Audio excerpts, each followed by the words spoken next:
This is a January update on my 112 gallon average Reef. Now that we're in 2021, this is actually the 15th year I've had this tank. I got it way back in 2006. In probably 13 of those years, it's been my main display. I did have a 180 for a couple of years before moving, but this tank has always had water in it and some kind of marine life. I'm hoping that I'll only have it for another year or two before I do get a bigger display tank, but for that to happen, I'm going to have to move first. The side is still my favorite view, with corals touching the back glass, the front glass, the bottom glass, and breaching the surface of the water as well. When you look closer, you can really see just how close a lot of these guys are to touching. Many of them do touch, and it's not really too big of an issue. They've adapted to life like this. Obviously, it's tricky to just add a new coral right against another, but the selection that I have in here seems to do okay like this. It's pretty surprising to see just how close the toadstool is to this acro here, and then the acro is almost touching the Pocillopora. If you look at the back, it's also encrusting to the glass, and I have a little bit of secret algae growing back there. Generally speaking, this tank is more or less algae free.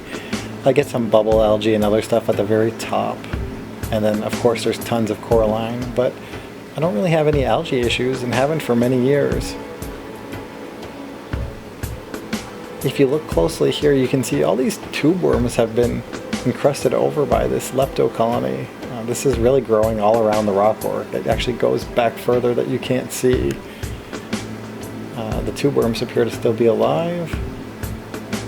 I am planning on breaking this up. I just haven't gotten around to it, particularly because it is growing up the side of the glass. Hopefully this orange one will start to take off as well. The blue one did take a few years before it really went crazy with growth. This little damsel is a new fish. Unfortunately, he's my only new fish.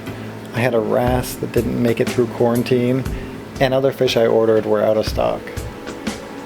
So with lockdowns continuing till who knows when, and winter shipping not being ideal, I probably won't get any new fish for the foreseeable future. This guy is super tiny but super blue. It's interesting to watch him. He's considerably smaller than the next smallest fish, so I don't think he'll be terrorizing anyone anytime soon.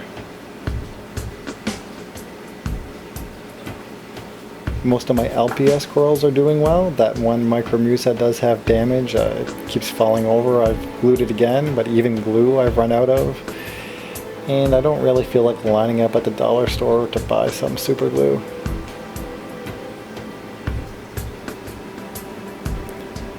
My sun corals continue to open a little bit more during the day. Now they tend to open a few hours before the lights go out. Unfortunately, the bottom of the colony does have some stinging damage from my rhizo, but I don't really have anywhere else to put it. My swallowtail angel's streamers just continue to get longer. And with the recent Hawaii ban, I'm assuming these yellow Scopas tangs are going to become more common in the coming months and years. Speaking of yellow, this yellow gorgonian is looking really good tucked away here. It really adds a nice splash of color to the tank.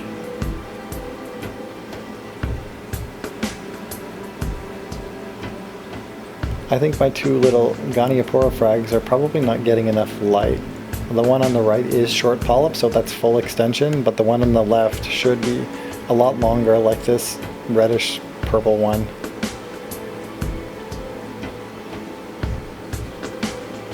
This is from the other side. I don't normally take as much footage from here. The overflow's on this side and it's more obstructed.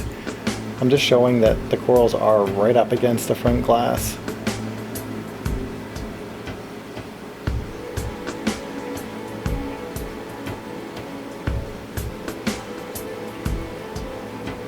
So really I'm not planning anything else for the foreseeable future, just little tweaks, cutting back when I have to.